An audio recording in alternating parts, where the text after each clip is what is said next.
Hello, and welcome to my channel. My name is Jonathan Cohn, and today I have my book review of the book Men of Bretton, the first book in the A Dream of Home series by Richard Fox.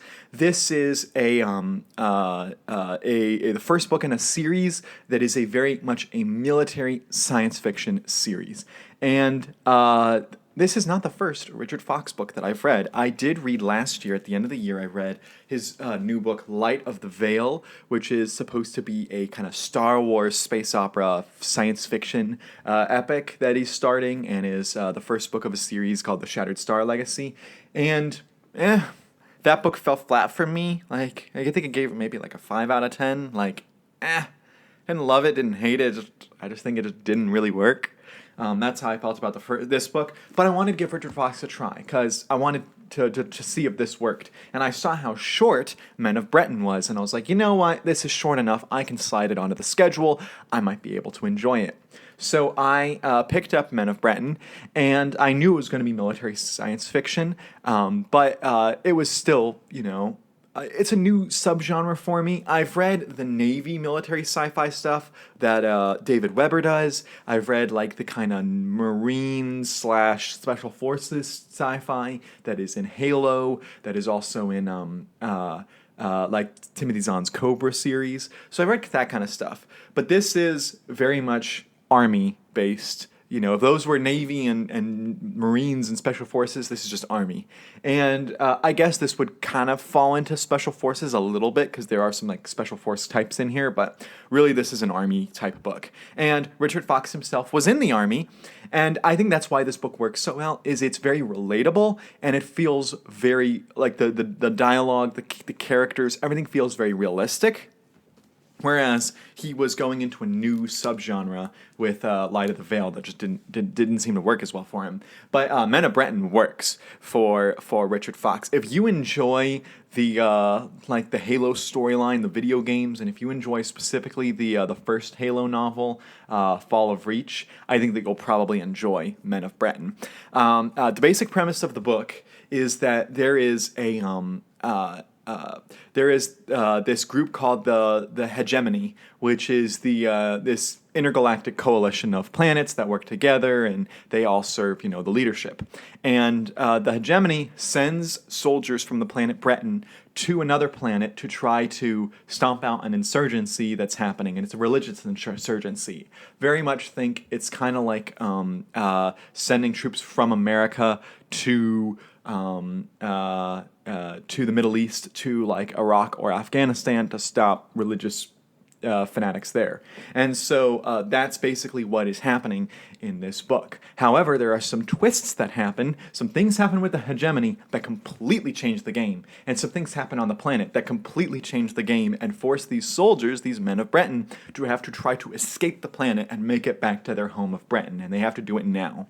And so the book, at the beginning of the book, you think, it's just, mil sci-fi, soldiers go to the planet, fight on the planet. You think it's going to be that. And then around page, I think it was like 70 or 80, somewhere in there, the book twists and it becomes that other part, and things happen with the Hegemony. And I was like, oh, this is not the book I thought it was going to be. And then it just goes off in that other direction. And I really liked where it went.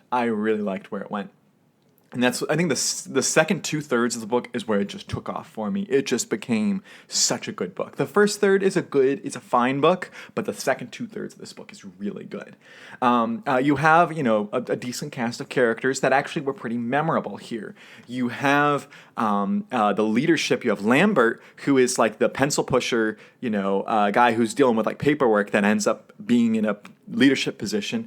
And then you have Major Perrin, who is also forced to kind of be in a leadership position. And those two characters were fascinating because they weren't stereotypical leadership guys. They were really respectable, and you like them, and you don't hate the leadership. And a lot of military sci-fi books would make like the captain or whoever unlikable, and they're both very likable. You also have the grunts, you have the soldiers, and you're following the character of Mason and his younger brother Noah, and the fact that they're in the same group together. Richard Fox talks in interviews about how that doesn't necessarily usually happen, but occasionally does in the military, and So Noah, Mason and his younger brother Noah are in the same group together, along with some other guys.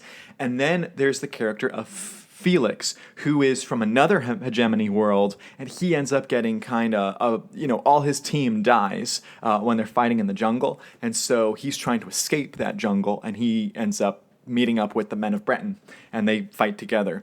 And then there's also the character of Tessa, who is this kind of special forces woman, and she is the only woman in the group with the men of Bretton. You know, this entire company that's entirely men, and then you have one woman. And boy, does that make for some hilarious scenes where they're like, oh boy, we have like 300 men and one woman on board the ship. That's not going to cause any problems, right?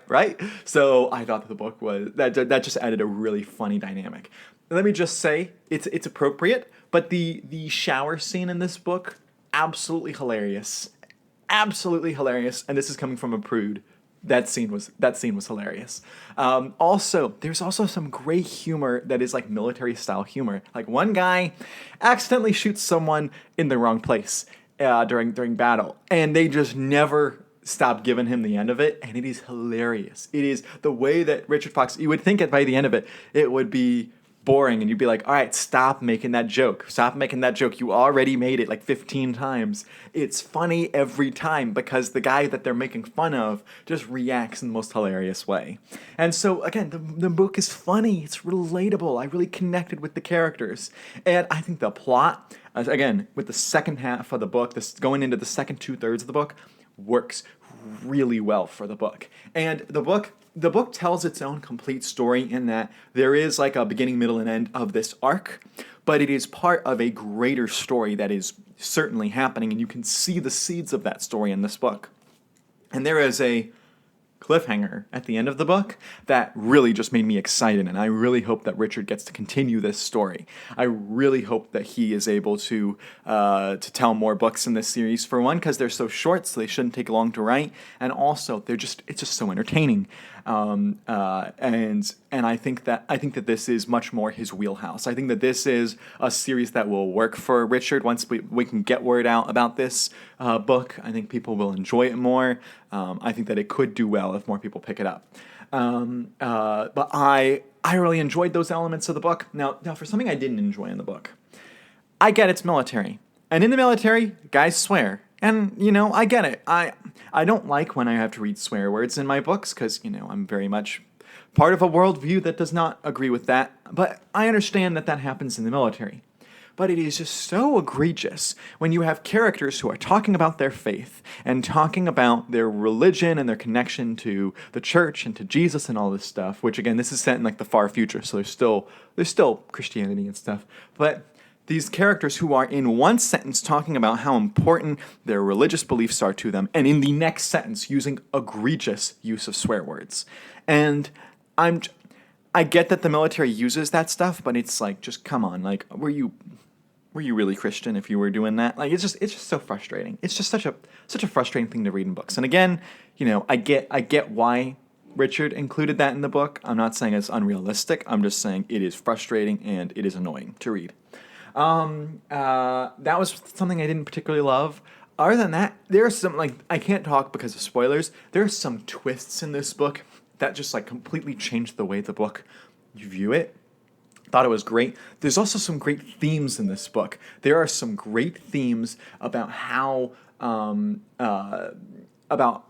trying to describe it without giving it away, about how to deal with civilians in a war zone and how civilians deal with getting out of a war zone and how the soldiers have to react to those civilians trying to get out of the war zone. And it was just so well handled, made me really think deeply, and of course has a lot of, parallel themes to what's happening in the Middle East today and happening with religious wars and political wars and with political upheaval around the Eastern Europe and stuff like that. So there's a lot of great themes happening, even though it is science fiction, but it's very light science fiction. There are ships. They don't go into detail about how the ships run and stuff. There are, sci-fi type armor and stuff, but you just know it's armor. Go with it. You're really there for the characters and for the political situation and for the the military sci-fi, just telling military type stories. And so I think especially people from the military will enjoy this book, but even if you're not, because I'm not in the military, I still really enjoyed and respected this story. So that is Men of Bretton, a really enjoyable book. If you have read this book, let me know your thoughts, and if you've read other Richard Fox books, let me know what I should probably read to enjoy, or other military sci-fi books I should read. Let me know all those thoughts in the comments section down below, and until next time, I'm Jonathan, and thank you for watching.